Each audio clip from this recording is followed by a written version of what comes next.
मग त्याच्यावर पुन्हा मिलिंग कारकीर्द एका शेतकरी वडिलांच्या पुत्राने ही केली। त्यामुळे शेतकऱ्यांचा मुलगा आणि शिक्षणाची कास धरत असताना त्यांनी एकीकडे राजकारण, दुसरीकडे समाजकारण, तिसरीकडे सेवा, चौथीकडे सहकार असा बहुआयामी आवाका हा त्यांच्या व्यक्तिमत्वामध्ये होता। सर्व महाराष्ट्रामध्ये राजकीय देखील फार मोठी एक भरगच्च अशा स्वरूपाची कारकीर्द त्यांची राहिली। भरीव स्वरूपाचं योगदान त्यांचं राहिलं।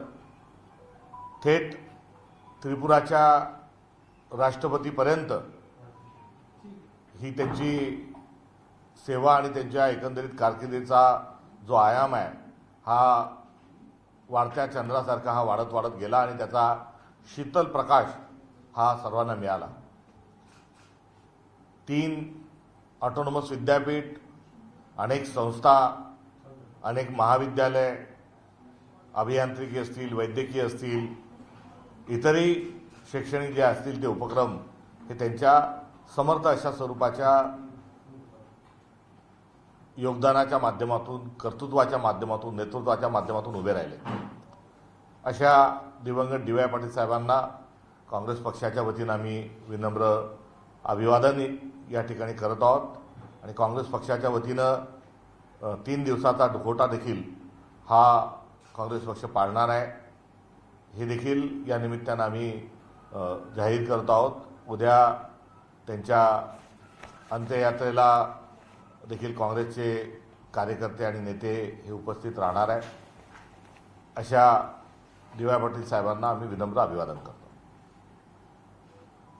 सर, सध्या एक तुमच्या ट्विटर हँडल किंवा एक्स पोस्ट पाहायला मिळालेली आहे, गुंगी गुढियावरून फार राजकारण तापलेलं पाहायला मिळतंय, आपली नाही, राजकारण तापण्याचा विषय काय, मूळ मुद्दा काय आहे की पत्रकारांनी प्रश्न विचारले पाहिजे, पत्रकारांच्या विचारलेल्या प्रश्नाला उत्तर दिले पाहिजे। पत्रकारांनी तर विचारलेच पाहिजे, मात्र नागरिक विचारत असेल तर त्याची उत्तर दिली पाहिजे। आपल्यावर जर आरोप होत असतील समाजकारणात, राजकारणात, सार्वजनिक जीवनात, त्याचे देखील उत्तरे दिल्या गेली पाहिजे। मात्र आपण बघितलं की ज्या पत्रकार परिषदेच्या अनुषंगानं काँग्रेस पक्षानं जी ट्विट आम्ही जे केलं त्यामध्ये पत्रकार प्रश्न विचारतात आहे आणि एक ज्यांच्यावर गुंडागर्दीचे अनेक आरोप आहे, एक लोकप्रतिनिधीच्या ऐवजी गुंड म्हणून त्यांचं व्यक्तिमत्व महाराष्ट्रा पुढे आलेलं आहे, अशा प्रवृत्तीची एक ओळख असणारा, एक परसेप्शन असणारा, एक कीर्ती त्यांची असणारा, अपकीर्ती असणारा जो व्यक्ती आहे तो पत्रकारांना एकेरीमध्ये चुप्प बसवत आहे आणि अशा वेळेस ज्या उपमुख्यमंत्री आहे ह्या एक शब्द देखील बोलत नाही आहेत। त्यामुळे यामध्ये मूळ मुद्दा जो आहे हा त्यांच्या वर्तनाचा आहे।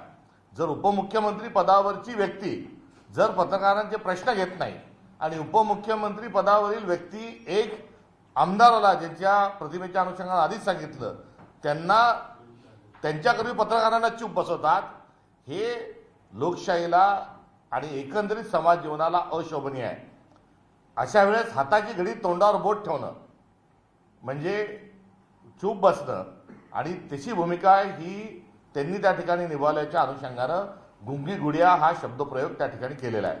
गुंगी गुडिया ही शिवी आहे का, गुंगी गुडिया हा अपशब्द आहे का, गुंगी गुडिया हा काही अनपार्लमेंटरी विषय आहे का, नाही, हे एक वर्णन आहे आणि ते वर्णन जसं तो शब्द आहे अगदी तशा स्वरूपामध्ये हा उपमुख्यमंत्री यांच्यावर तो अत्यंत व्यवस्थित पद्धतीने बसलाय।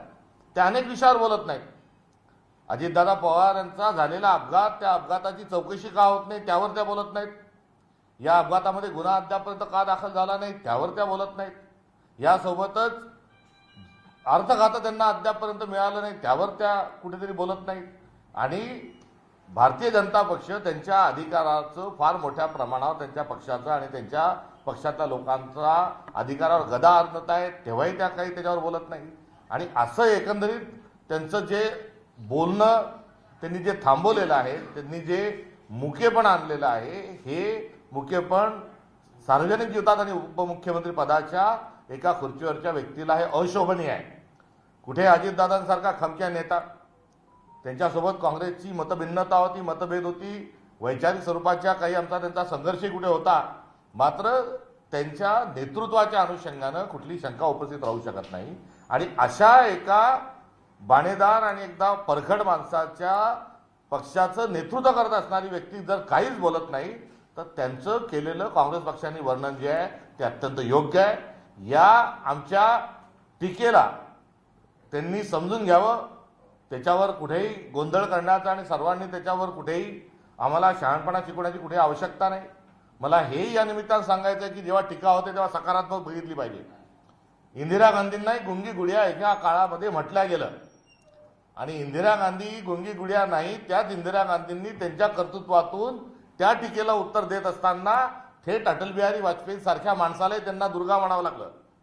त्यामुळे इंदिरा गांधी ह्या भारताच्या एक लोह पंतप्रधान, एक अत्यंत परखड पंतप्रधान, धाडसी पंतप्रधान अशा स्वरूपाची एक भूमिका आणि एक प्रतिमा ही इंदिरा गांधींची तयार झाली आहे. ती प्रतिमा काही कोणची ती एजन्सी, काही ते गुलाबी रंग वापरणारे जी काही एजन्सी राष्ट्रवादीने मधल्या काळात लावली होती, आरोरा का फरोरा, त्याच्या एजन्सीनी तयार केलेले नाही. ही इंदिरा गांधीच्या कर्तृत्वाने इंदिरा गांधींची एक प्रतिमा ही अत्यंत कणखर अशा स्वरूपाची तयार झाली आहे.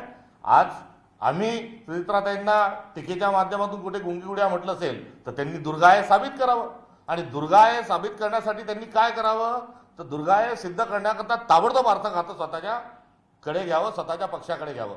त्यांनी ताबडतोब अपघाताचा जो शोध आहे तो लावल्याशिवाय मी स्वस्थ बसणार नाही हे त्यांनी सांगावं. त्यांनी ताबडतोब अजितदादांनी लाडक्या बहिणीचे जे 1,500चे अनुदान वाढून 2,100 ते 2,500 करणार होतं सांगितलं ते करावं.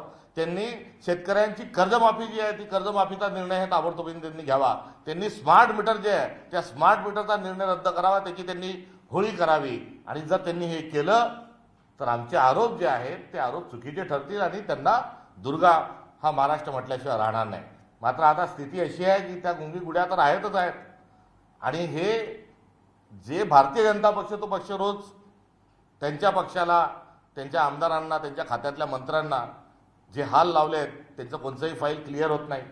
त्यांच्या विभागाकडे विशेष मुख्यमंत्री लक्ष देत नाही. त्यामुळे आता कुठेतरी राष्ट्रवादी जो अजित पवार पक्षाचा पवार साहेबांचा जो पक्ष होता हा मोदीच्या, अमित शहाच्या ताटाखालचं मांजर झालंय का अशा प्रकारे आज एक संशयाची स्थिती ही त्यांच्या पक्षाच्या संदर्भात निर्माण झाली आहे. आणि आता थेट निवडणूक आयोगाने आता पक्षाच्या राष्ट्रीय अध्यक्षा नात्यानं उपमुख्यमंत्री महोदयांना त्यांना पत्र लिहिलं आहे आणि सांगितलं की तुम्ही आणि तुमचे 2 मुलं तुम्ही या पक्षामध्ये येण्याच्या संदर्भात आणि खजानजीपासून सगळे अधिकार तुमच्याकडे घेत असताना तुम्ही हे जे निर्णय घेतलेले आहेत हे तुमच्या पक्षाच्या घटनेला अनुरूप नाहीत. आणि या प्रश्नाचं देखील उत्तर अद्यापपर्यंत त्यांनी दिलेलं नाही. त्यामुळे राजकीय पातळीवर कुठेतरी माफ करा नैतिक पातळीवर आणि निवडणूक आयोगाने